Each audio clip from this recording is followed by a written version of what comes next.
Let's get ready to rumble!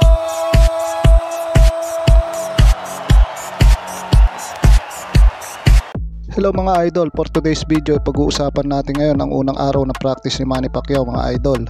Hindi naman ligid sa ating kaalaman na ang kanyang exhibition game ay sa darating na April 20 sa Bangkok, Thailand mga idol.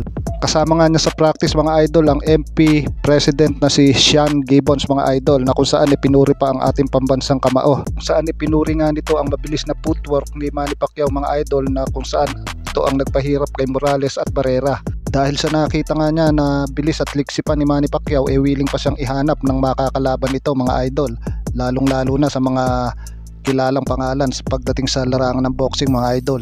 Sa kabilang banda naman mga idol, may isang foreign YouTube channel ang nagsagawa ng poll survey sa kanyang community, kung saan tinanong na dito mga idol kung sino daw ba ang mas mahusay, kung si Manny Pacquiao daw o si Terence Crawford mga idol sa kanilang parehong prime mga idol.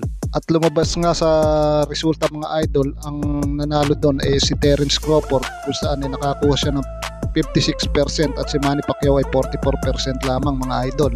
Siyempre yun ang paniniwala nila. Isa na dito yung katalo niya kay Juan Manuel Marquez mga idol, katapos yung kay Jeff Horn na kung saan ay natalo din siya, natalo naman ni Crawford yun, kung saan nga pinaglaruan lang ni Terence Crawford yung si Jeff Horn.